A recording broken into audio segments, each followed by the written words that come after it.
안녕하세요. 외고 채널의 두주입니다. 저번 영상에서는 한국 외대 학종 면접 썰에 대해 풀어보았는데요.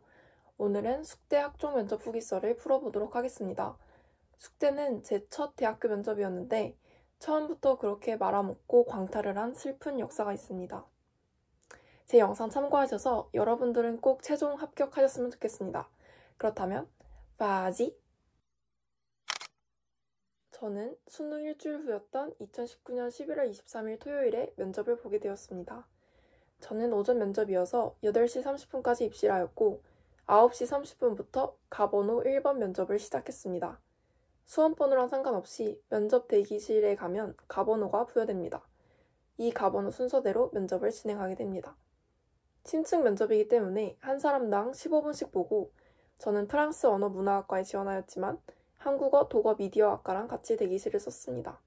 외대와 다른 점은 지정석이었기 때문에 책상 위에 붙어있던 스티커에 자신의 수험번호와 이름을 확인한 후 앉아 썼습니다. 면접장에는 교수님 2분과 지원자 1명이 들어가게 됩니다. 그럼 이제 본격적으로 면접 질문에 대해 자세히 말씀드리겠습니다.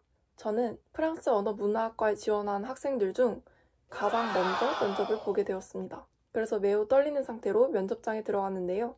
처음에 교수님들이 아이스 브레이킹 질문으로 부모님이랑 같이 왔는지, 캠퍼스를 둘러봤는지, 아침밥을 먹었는지 등에 대한 질문을 해주셨습니다.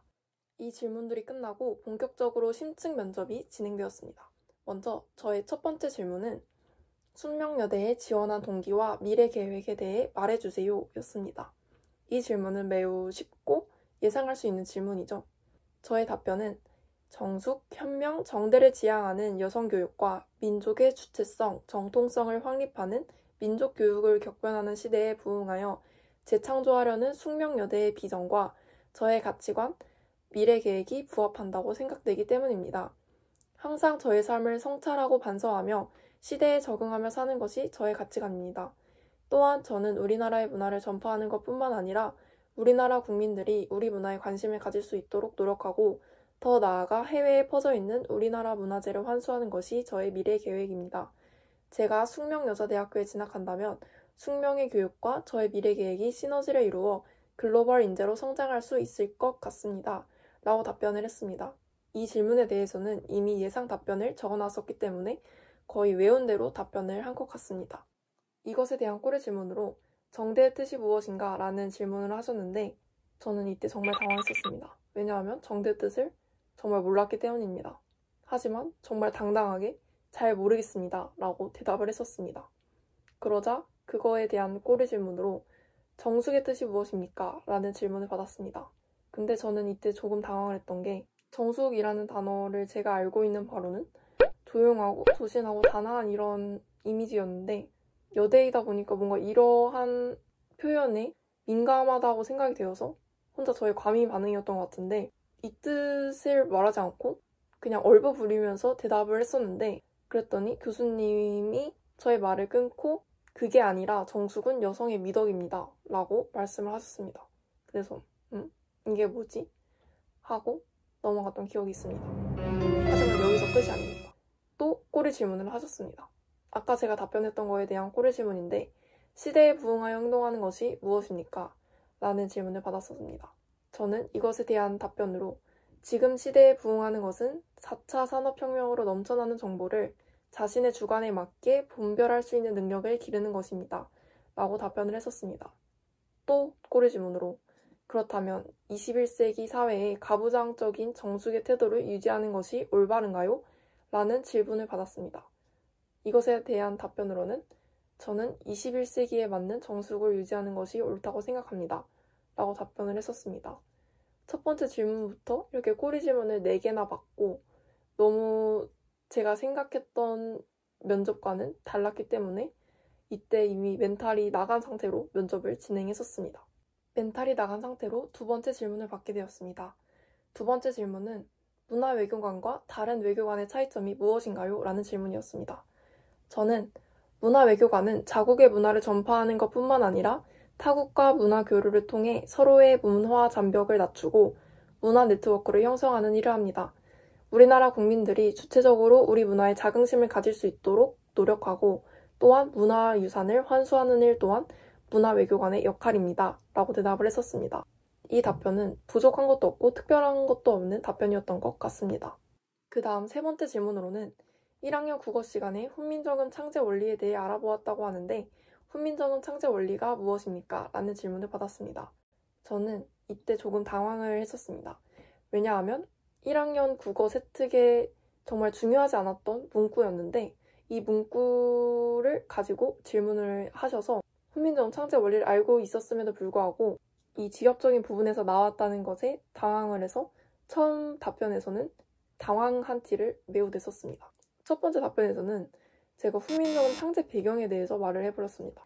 교수님이 창제 배경 말고 원리에 대해 말해주세요 라고 말씀을 해주셨을 때 그때 정신을 차려서 자음은 발음기관의 모습을 본따 만들었고 모음은 천지인의 형상을 본따 만들었습니다 라고 그때서야 비로소 제대로 된 답변을 할 수 있었습니다.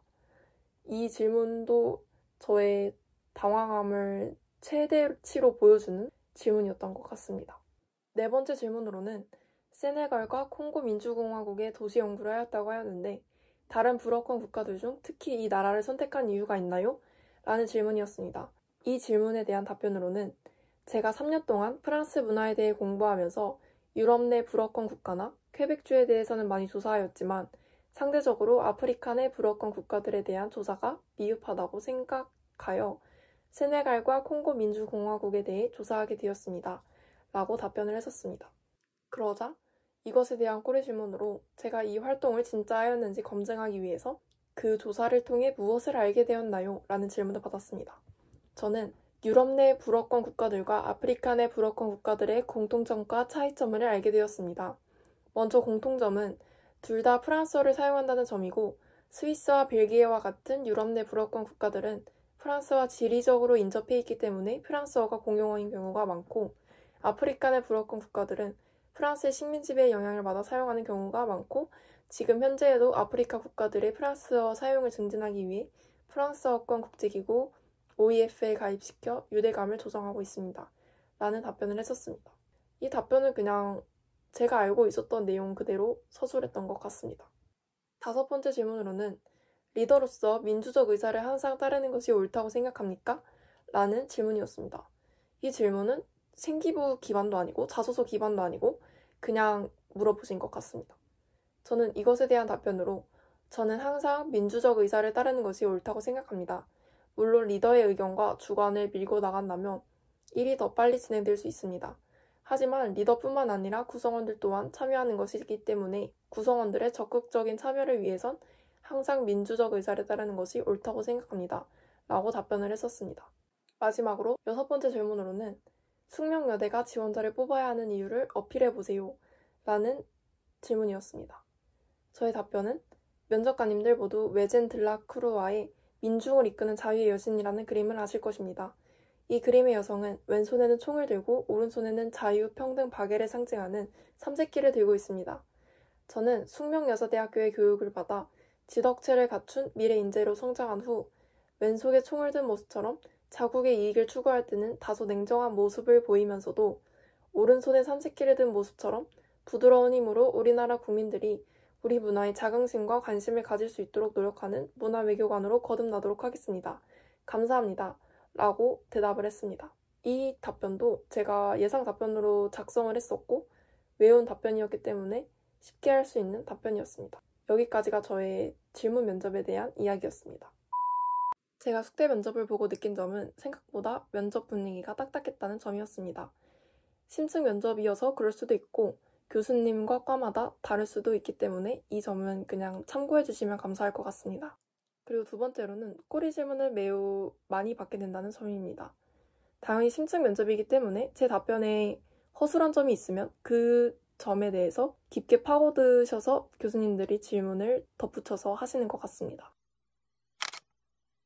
제가 숙대 면접을 강탈한 이유에 대해서 생각해 본 결과 첫 번째로는 제가 답변을 굉장히 미흡하게 했기 때문에 떨어졌던 것 같습니다. 답변을 좀 더 충실하게 했다면 예비라도 받지 않았을까요? 그리고 두 번째로는 답변이 그때그때 생각나지 않더라도 교수님께 잠시만 생각할 시간을 주시겠습니까? 라는 발언으로 자신의 생각할 시간을 조금 더 벌 수 있고 또 당황한 것을 감출 수 있었는데 그러한 내공이 조금 부족했던 것 같습니다. 제가 모르는 질문에 대해 나왔을 때 너무 당황한 티를 많이 냈었고 그게 저는 제가 탈락을 하게 된 요인이라고 생각합니다.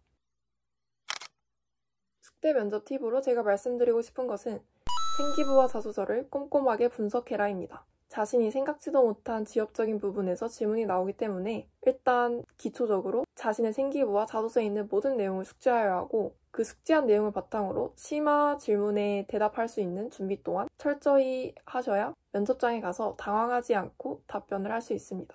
세특 살펴보실 때도 이건 안 나올 거야 라고 넘기시지 마시고 최소 한 번 이상 예상 질문을 생각해서 답변해보는 연습을 해보시기 바라겠습니다. 그럼 모든 수험생분들 모두 화이팅 하시고 제 영상 참고하셔서 꼭 최종 합격까지 이어졌으면 좋겠습니다. 그렇다면 이번 영상은 여기에서 마치도록 하겠습니다. 외고 채널의 두주였습니다.